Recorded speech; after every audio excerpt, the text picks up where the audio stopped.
Dayanggung manguncang niti benjang sang aji mijil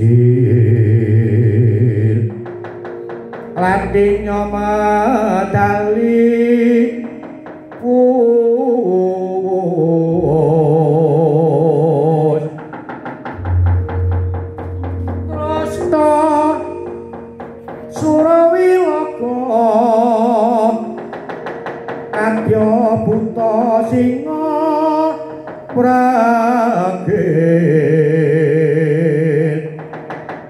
pasti jonggo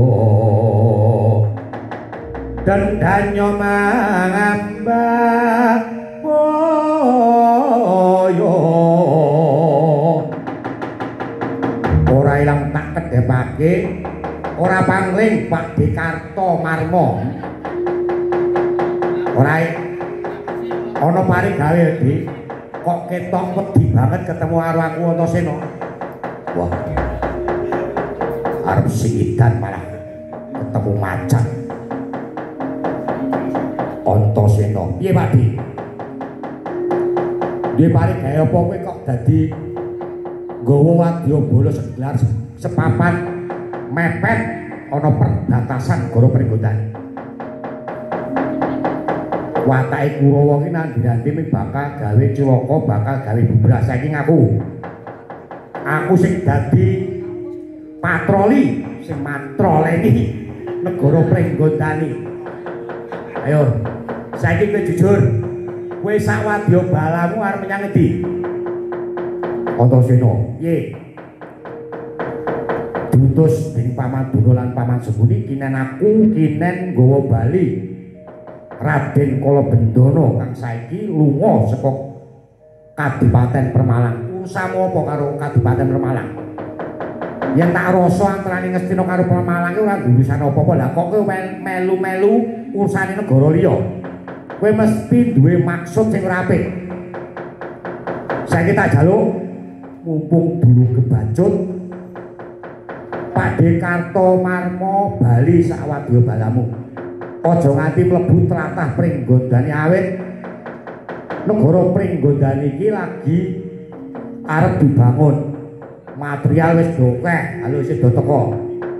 Material semen, koral lan saenterone dadi Pak Dekarto Marmo aja gawe anggone Kakang Gatotkaca bakal bangun negara Pringgodani Bali ya. Wah. Aku ki kapan, Bu? Kayak wektu Pak arep wangsulan karo omonganmu. Ora sah wangsulan. Sing becik, sing lepih apik kowe bali apa ora? Yen kowe ora gelem bali, ana wong tuwa kewirangan. Nek yen Pak Dekarto Marmo gelem bali, ngutuh awakmu, ora ana wong tuwa kewirangan. Walah, pecah siramu ayo, maju.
Wis entek budine Antarja pecah siamu.